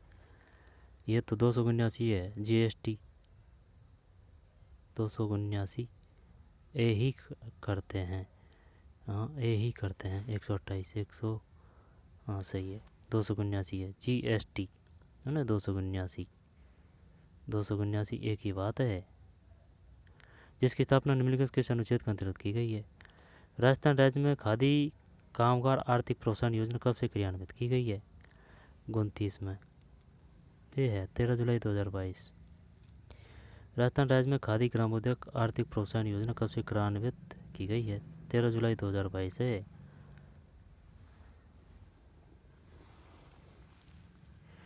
राजस्थान राज्य में खादी, समझ रहा है, खादी कामगार आर्थिक प्रोत्साहन योजना कब से क्रियान्वित की गई? पढ़ा है अब इसके बारे में? नहीं पढ़ा भाई। राजस्थान राज्य में खादी कामगार आर्थिक प्रोत्साहन योजना कब से क्रियान्वित की? 13 जुलाई 2022, 29 में, 13 जुलाई 2022 है, 13 जुलाई 2022। योजना और क्रियान्वयन, जब देखें एक पता है मुझको इसमें, जैसे कि इंदिरा गांधी शहरी क्रेडिट कार्ड योजना, इंदिरा रसोई योजना, ये शायद नैरोबी, ये 2020 है। तो 30 में 1 2 3 4 सही है यार। देख, शुद्ध के लिए युद्ध 26 अक्टूबर 2020 और तब से लगातार चल रहा है ना। 26 अक्टूबर 2020 निरोगी राजस्थान अभियान, ये ऐसे है, निरोगी 18 है, फिर 19 है निरोगी राजस्थान अभियान। इंदिरा रसोई ये 2020 है, ठीक, अगस्त और ध्यान रख लेना। और अच्छी बात है, इंदिरा गांधी शहरी क्रेडिट कार्ड योजना ये 24 फरवरी 2021 है, 24 फरवरी 2021 है। दोबारा देख, वही शुद्ध के लिए युद्ध है ना, 26 अक्टूबर 2020 26 अक्टूबर 2020 शुद्ध के लिए युद्ध 26 अक्टूबर, उसी समय चलाया जाता है दीपावली के टाइम पे, है ना। चलता तो है, लेकिन उस समय ज़्यादा चलता है दीपावली टाइम, क्योंकि उस समय मिठाई वगैरह ज़्यादा बनती है, तो उन मिलावट वगैरह को जांचने के लिए शुद्ध के लिए युद्ध। शुरुआत कब हुई थी? 26 अक्टूबर। चल कोई ना, पकड़ जाएंगे 2020। निरोगी राजस्थान अभियान ये है 18 दिसंबर, यानी कि 18 और 19, ठीक है भाई, 18 दिसंबर 2019। इंदिरा रसोई, अब इसका कर दिया है अन्नपूर्णा रसोई योजना, 2020 है अगस्त। इंदिरा गांधी शहरी क्रेडिट कार्ड योजना 24 फरवरी 2021, 24 फरवरी 2021 है। फिर है इंदिरा गांधी नहर परियोजना IGNP को निम्नलिखित में से किसकी बेहतर जीवन रेखा माना जाता है? जब ये आ जाएगी पश्चिमी राजस्थान, ये सही है। राजस्थान में वर्ष 2007-8 में प्रारंभ किए गए गेहूं और दालों के राष्ट्रीय खाद्य सुरक्षा मिशन NFSM के लिए GOZ एवं GOR के खाने के पैटर्न का अनुपात क्या है? GOZ का मतलब क्या है और GOR का मतलब क्या है? गेहूं और दालों के राष्ट्रीय खाद्य सुरक्षा मिशन है ना, गेहूं और दालों, खाने के पैटर्न का अनुपात क्या है? जब इसमें 50-50 कर दें, नहीं गेहूँ ज़्यादा है, 60-40 कर दें, किस में? 32 में, सही है भाई, 60-40, ठीक, 60-40। राजस्थान वर्ष 2007-8 में, 2007 और 8 में प्रारंभ किए गए गेहूं और दालों के राष्ट्रीय खाद्य सुरक्षा मिशन NFSM। जब क्वेश्चन ये भी आ चुका है, ये बताइए NFSM की शुरुआत की गई थी, यहाँ पर NFSM की फुल फॉर्म क्या है? यहाँ पर NFSM से हम क्या समझते हैं? National food security mission, NCERT में स्पष्ट में दे रखा है। राजस्थान वर्ष 2007-8 में प्रारंभ किए गए, कब प्रारंभ किया गया? 7-8। गेहूं और दालों के राष्ट्रीय खाद्य सुरक्षा मिशन NFSM के लिए GOZ और GOR ये समझ में कुआरी 60-40 है। क्रिटिकल मिलर्स सम्मेलन समिट 2024 किस शहर में केंद्र शासित प्रदेश में आयोजित किया गया? क्रिटिकल मिनरल्स 33 में भी है, नई दिल्ली है भाई, नई दिल्ली। क्रिटिकल मिनरल्स सम्मेलन समिट 2024 किस शहर या केंद्र शासित प्रदेश में आयोजित किया गया?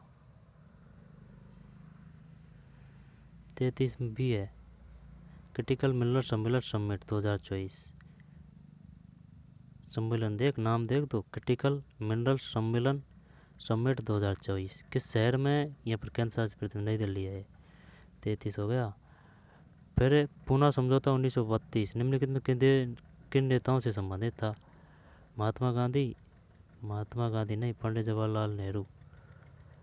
महात्मा गांधी, पूना समझौता, महात्मा गांधी और अम्बेडकर है ना।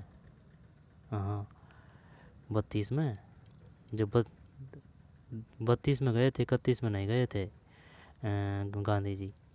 34 में डी है। महात्मा गांधी एवं डॉक्टर भीमराव अम्बेडकर 1932। बताइए, पूना समझौता संबंधित है 32, पूना समझौता हुआ था 1932। इरविन 1931, सविनय अवज्ञा 1931। दलित वर्ग संगठन किसने स्थापित किया? 35 में बी है, डॉक्टर भीमराव अम्बेडकर। दलित वर्ग संगठन किसने स्थापित किया? सब जानते हैं, फिर छोड़ते हैं, है ना।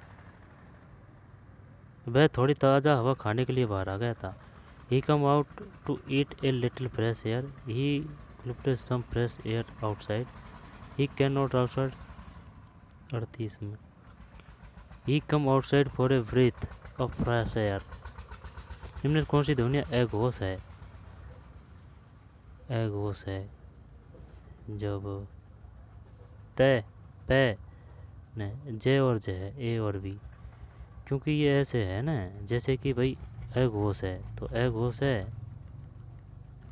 अघोष है। और घोष,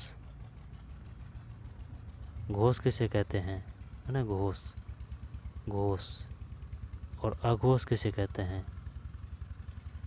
तय पर ये आएगा, ये पता होना चाहिए यार, ये भूल चुके हैं यार इनको। घोष और अघोष, घोष में कौन आएगा, है ना, अघोष में कौन आएगा, याद तो है लेकिन बस थोड़ा बहुत देखने की जरूरत है। 39 में बी है, ए सी ई, ए सी ई है भाई। छ तय पे अघोष है, छ तय पे, छ तय पे, छ तय पे, छ तय पे, छ तय पे है ये, छ तय पे। 139 में छ तय पे, ए सी ई।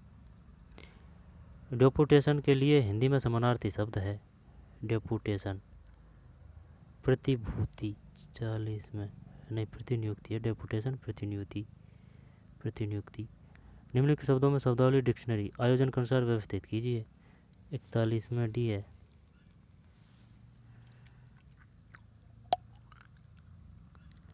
डेपुटेशन प्रतिनियुक्ति।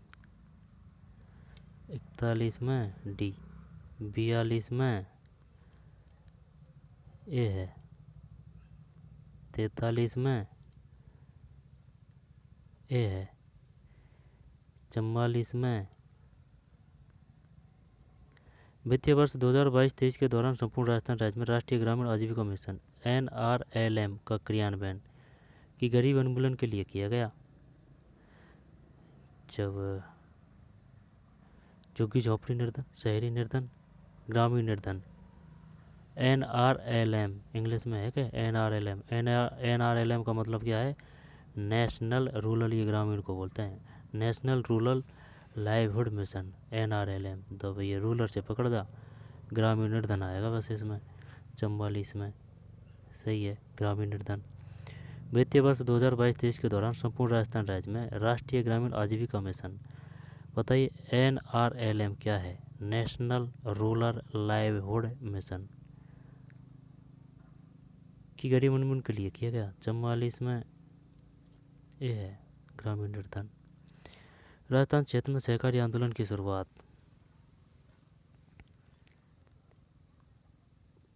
चौदह या फिर 12 यार। राजस्थान क्षेत्र में सहकारी आंदोलन की शुरुआत क्या ही करें अब इसमें? 45 4 है, 1904 है।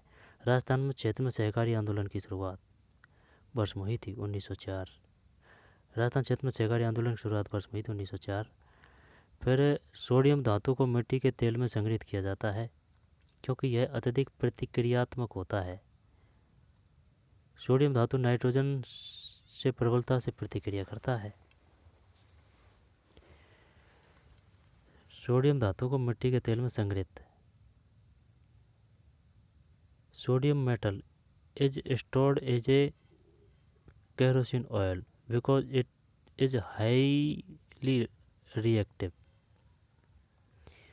सोडियम धातु नाइट्रोजन से प्रबलता से प्रतिक्रिया करता है। नाइट्रोजन से तो क्या ही करेगा, एक सही लग रहा है यार अपन को तो। 46 में सी है ना, सी का मतलब है एक सही है लेकिन सेकंड गलत है। सही है भाई, जीत गए जंग। सोडियम धातु को मिट्टी के तेल में संग्रहित किया जाता है क्योंकि यह अत्यधिक प्रतिक्रियात्मक होता है। सोडियम धातु नाइट्रोजन से प्रबलता से प्रतिक्रिया करता है नहीं। फिर भारत की स्वतंत्रता प्राप्ति के समय आज के राजस्थान राजपूताना क्षेत्र में कितनी रियासतें थी? जब 29 रियासतें थी। नहीं, गलत कर रहा है, 19 रियासतें थी। पड़ गया ना चक्कर, 19 47 में, है ना। ये इस प्रकार से वो चाहे है ना, चाहे वो नॉर्मल क्वेश्चन हो चाहे वो टफ क्वेश्चन हो, रिवीजन ज़रूरी है, पकड़ होनी चाहिए। पकड़ वगैरह ये सब तब होगी जब आप ज़्यादा पढ़ोगे, बार बार सतत अध्ययन करोगे। जब 47 में 19। इंडियन नेशनल हमारी INA, है ना, INA इंडियन नेशनल आर्मी का गठन किसके द्वारा किया गया था? ये पहले भी आ चुका है, नेताजी सुभाष चंद्र बोस। 48 में। उस व्यक्ति का नाम बताइए जो 1952 में पृथक आंध्र राज्य की स्थापना के लिए अनशन पर बैठ गए और अनशन के दौरान ही उनकी मृत्यु हो गई। ये NCERT में कतई सेम फर्स्ट में दे रखा है, 40 श्रीमालू 49 में। फिर 1857 के विद्रोह म्यूतिनी के संदर्भ में, विद्रोह शब्द का तात्पर्य मुख्यतः नागरिक आबादी की बगावत से है। विद्रोह म्यूतिनी सशस्त्र बलों के लिए, म्यूटिनी है ना, सशस्त्र बलों के भीतर नियमों और विनियमों की सामूहिक अवज्ञा थी। चल दोनों ही कर देते हैं। 150 में कथन एक कथन दोनों सही है, म्यूटिनी है ना। 1857 के विद्रोह के संदर्भ में, विद्रोह शब्द का तात्पर्य, ये NCERT है ना, वहाँ से लिए हैं ये जब कथन कारण वाले हैं। और जो EMRS KVS और वो होते हैं उन्होंने सब ये कथन कारण ही वाले होते हैं। 100 क्वेश्चन आएगा, 100 के 100 इस प्रकार के मिलेंगे। अगर आपको है पाठ्य पुस्तक हर एक अक्षर याद है तो फिर करोगे, नहीं तो ये करूँ ये करूँ ये करूँ, ये प्रकार इस प्रकार का मामला होगा। 1857 के विद्रोह म्यूतिनी के संदर्भ में, विद्रोह शब्द का तात्पर्य मुख्यतः नागरिक आबादी की बगावत से है। म्यूतिनी सशस्त्र बलों के भीतर नियमों और विनियमों की सामूहिक अवज्ञा थी। सही है ना, इसमें 150 में दोनों सही है। तो भाई ये पेपर था, आई बात समझ में। 15-20 मिनट कम लगी है इसमें। तो अब एक और पेपर रिहा है किसका? CET BA का एक और पेपर रिहा है, तो CET BA क्लियर हो जाएगी। इसके बाद में अपन वो है ना 12वीं वाड़ी, उसको करेंगे। इसको करने के बाद में और है JN वगैरह। अब JN वगैरह के और पेपर आए हैं, उसमें 15-20 पेपर है, उनमें वो 35-35 40-40 क्वेश्चन है, उनको देखेंगे। वो शानदार क्वेश्चन है, ये भी शानदार क्वेश्चन है। तो चलिए मिलते हैं कोई और वीडियो में। पढ़ते रहिए, लगातार मेहनत करते रहिए। मिलते हैं नई वीडियो में। धन्यवाद।